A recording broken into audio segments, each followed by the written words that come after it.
तो आपको बड़ी खबर बताते हैं। अजीत पवार गुट के वह लोग जिन्हें होटल में रखा गया है, इसमें कुल 33 विधायक गुट में शामिल हैं। इन सभी को होटल में फिलहाल रखा गया है। तो एनसीपी पर दावे को लेकर सियासी उठापटक लगातार जारी है।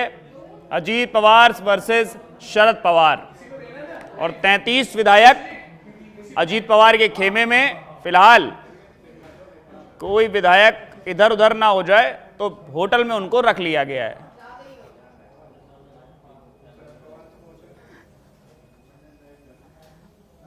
तो 33 विधायक फिलहाल होटल में मौजूद हैं। आज अजीत पवार ने खुद को एनसीपी का अध्यक्ष भी घोषित कर दिया।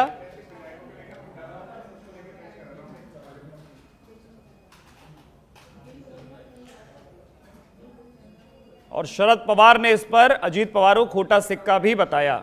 अब कुल मिलाकर होटल में 33 विधायक मौजूद हैं। तो गुट के सभी लोगों को अब होटल में शिफ्ट कर दिया गया है। इस वक्त की बड़ी खबर यह आ रही है एनसीपी के दावे को लेकर। महाराष्ट्र की राजनीति में सियासी उठक पटक का सीजन 2।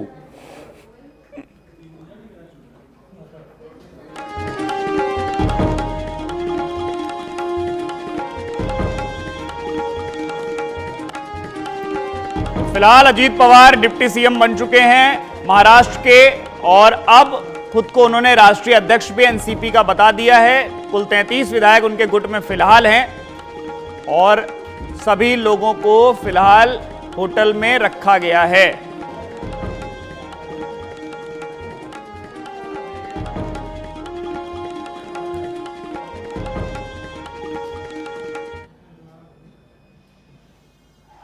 तो पवार के पावर गेम में फिलहाल अजीत पवार के गुट में 33 विधायक हो गए। हमारे साथ हमारी सहयोगी कनिका कटियार लाइव जुड़ी हुई हैं। कनिका, अजीत पवार ने खुद को राष्ट्रीय अध्यक्ष भी घोषित कर दिया, 33 विधायक होटल में रखे हैं।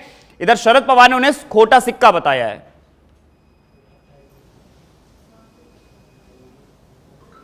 देखिए, बिल्कुल ऋषभ, जिस तरह से राजस्थान अगर महाराष्ट्र की बात करें तो महाराष्ट्र की जो सियासत है उसमें लगातार जो है अजीत पवार वर्सेस शरद पवार की जो घमासान जो है वो देखने को मिल रहा है। अब से कुछ देर पहले अजीत पवार ने एक बड़ा बयान दिया और कहा कि एनसीपी मेरी पार्टी है और पार्टी का नया अध्यक्ष मैं हूं। अब शरद पवार की उम्र हो गई है, उनको पार्टी से इस्तीफा दे देना चाहिए। वहीं अगर बात करें तो इससे पहले प्रफुल्ल पटेल ने जो राष्ट्रीय कार्यकारिणी की बैठक बुलाई थी 30 जून को, उस बैठक में अजीत पवार के अध्यक्ष बनने को लेकर जो है नाम की घोषणा की गई थी, जिसमें सभी विधायकों से मंजूरी ली गई थी और एकजुट होकर यह फैसला किया गया था कि अब एनसीपी के नए अध्यक्ष जो हैं अजीत पवार बनेंगे। और अब से कुछ देर पहले अजीत पवार ने यह औपचारिक रूप से ऐलान भी करवाया है कि अब एनसीपी पार्टी मेरी है और अब नया अध्यक्ष मैं रहूंगा। वहीं दूसरी ओर अजीत पवार के साथ 33 विधायकों का समर्थन है और वही सभी विधायकों को जो है होटल ताज में रखा गया है। सभी विधायकों के साथ बैठक चल रही है कि आगे की रणनीति कैसे रहेगी, क्या कुछ रहेगा। वहीं इलेक्शन कमीशन को लेकर भी अजीत पवार ने एक याचिका डाली है, जिसमें एनसीपी पार्टी को लेकर जो है मांग की गई है और एनसीपी का जो सिंबल है उसको लेकर भी जो है चुनाव आयोग से जो है जो एक अपील की गई है। तो कहीं ना कहीं अगर हम बात करें तो महाराष्ट्र की इस राजनीति में जो है तमाम उथल पुथल देखने को मिल रहे हैं। एक और अजीत पवार हैं, दूसरी ओर शरद पवार हैं, जो दावा कर रहे हैं कि पार्टी मेरी है, पार्टी में जो बगावत कर रहा है उसको बहुत जल्द नतीजे भुगतने पड़ेंगे। वहीं अजीत पवार ने एक कटाक्ष करते हुए शरद पवार को कहा कि अब उनकी 83 ईयर्स की जो है उम्र हो चुकी है, अब उनको पार्टी से इस्तीफा देना चाहिए और अब जो है केवल लोगों को आशीर्वाद देना चाहिए। वहीं सुप्रिया सुले, उनकी बेटी शरद पवार की बेटी सुप्रिया सुले ने भी पलटवार किया है। उन्होंने कई एक्टर्स के नाम, कई नेताओं की उम्र बताकर अजीत पवार के लिए कह दिया कि उम्र कहीं मायने नहीं रखती राजनीति में। कनिका,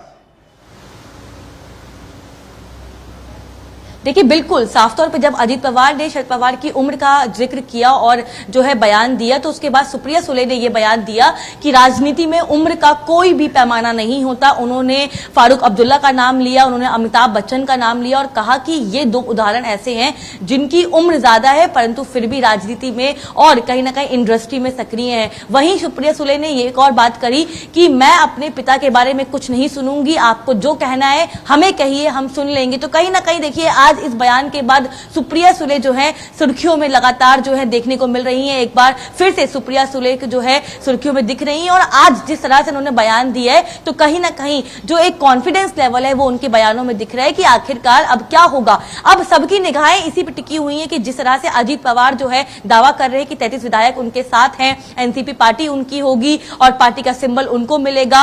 और वहीं दूसरी ओर मैं आपको बताना चाहूंगी इस वक्त की बड़ी खबर यह भी है कि शरद पवार ने जो है कार्यकारिणी की बैठक जो है दिल्ली में आयोजित की है और तमाम विधायकों और मंत्रियों को कॉल किए गए हैं कि वो दिल्ली पहुंचे और कल जो है कार्यकारिणी की बैठक जो है वो दिल्ली में रखी जाएगी जिसमें तमाम पहलुओं पर चर्चा भी होगी। ऋषभ देखिए साफ तौर पर देखा जाए तो अजीत पवार और शरद पवार की इस लड़ाई में आखिरकार किसको जीत मिलेगी और किसको हार, इस पे सभी लोगों की निगाहें टिकी हुई हैं।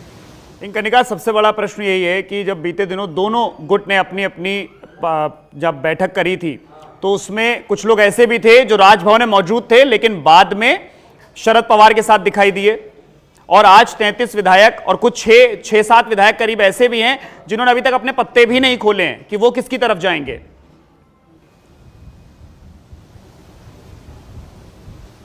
देखिए बिल्कुल, एक बार अगर हम महाराष्ट्र की राजनीति पे गौर करें तो इससे पहले सिंधे गुट के साथ भी यही चीज हो चुकी है कि एंड मोमेंट पे जो है विधायकों का दावा किया गया। कई विधायक ऐसे थे जो कि खुलकर सामने नहीं आ रहे थे, वही जो है स्थिति अब देखने को मिल रही है। अजीत पवार 33 विधायकों का दावा कर रहे हैं, कुछ ऐसे विधायक हैं जो अभी खुद क्लियर नहीं कर पा रहे हैं कि वो अजीत पवार के साथ हैं या शरद पवार के साथ हैं। वहीं शरद पवार भी लगातार यही बोल रहे हैं कि पार्टी में जिन विधायकों ने बगावत की है वो वापस पार्टी में आ सकते हैं, उनको उतना ही सम्मान दिया जाएगा। वहीं शरद पवार ये भी कह रहे हैं कि जो पार्टी के खिलाफ जाकर ऐसी गतिविधियां करेगा, ऐसी हरकतें करेगा, उसको बहुत जल्दी खामियाजा भुगतना पड़ेगा। तो अजीत पवार के दावे जो हैं वो कहीं ना कहीं बड़े लंबे हैं, बहुत ज्यादा हैं। अभी देखना होगा कि जो छुपे हुए विधायक हैं जो कि खुलकर ये नहीं बता रहे कि वो किसके साथ हैं और किसके खिलाफ है, क्या वो अपनी राय बदलेंगे, क्या वो अजीत पवार का हाथ छोड़कर शरद पवार के साथ आएंगे। और क्या अगर महाराष्ट्र की बात करें तो शरद पवार का जो कद है,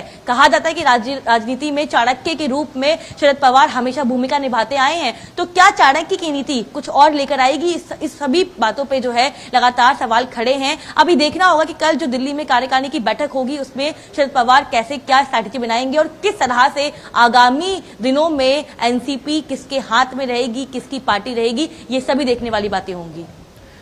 कनिका, सरोज अहिरे का भी बयान सामने आया है। उन्होंने कहा कि शरद पवार मेरे पिता की तरह हैं और मुझे फैसला लेना मतलब समझ नहीं आ रहा है मैं किसकी तरफ जाऊं, अजीत पवार की तरफ या शरद पवार की तरफ। लेकिन सबसे बड़ी चीज यह है कि अजीत पवार, उनके भतीजे, उन्होंने खुद ही राष्ट्रीय अध्यक्ष खुद को घोषित किया और शरद पवार को पार्टी से बाहर करने रास्ता दिखा दिया बाहर का।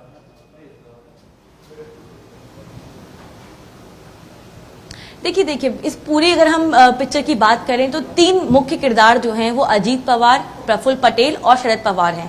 अजीत पवार लगातार दावा कर रहे हैं कि पार्टी के नए अध्यक्ष वो हैं। अब शरद पवार की उम्र हो चुकी है, उन्हें पार्टी से इस्तीफा देना चाहिए। वहीं प्रफुल्ल पटेल ने जो 30 जून को बैठक बुलाई थी उसमें उन्होंने सभी विधायकों से जो है एक पेपर पे साइन करवाया और एक लाइन का प्रस्ताव पारित करवाया जिसमें अजीत पवार को जो है राष्ट्रीय अध्यक्ष की जो नियुक्ति है वो दे दी गई और भूमिका के तौर पर देखा गया। तमाम पहलुओं पर बातचीत की गई कि पार्टी जिस उद्देश्य को लेकर आगे बढ़ रही है वो उद्देश्य कहीं ना कहीं एनसीपी के लिए खतरनाक हो सकता है। वहीं कई लोग ये भी कह रहे हैं कि जो विपक्षी बैठक हुई थी उसके बाद अजीत पवार को ये फैसला लेना पड़ा, परंतु एक और जो है पहलू ये भी देखने का है कि आखिरकार अजीत पवार ने एकदम से ये फैसला लिया तो क्या ये फैसला पहले से तय था, क्योंकि लगातार ये सुर्खियों में खबरें आ रही थी, ये चल रहा था कि अजीत पवार जो है तमाम लोगों से बातचीत कर रहे हैं। तो अब जो सूरत हाल खबरें हैं, जो तस्वीर देखने को मिल रही है उसमें यही है कि कई विधायक ऐसे हैं जो खुद ये बोल रहे हैं कि हम किसके साथ जाएं, किसके खिलाफ जाएं, हम तय नहीं कर पा रहे हैं। तो अजीत पवार की ओर से विधायकों को कन्विंस किया जा रहा है,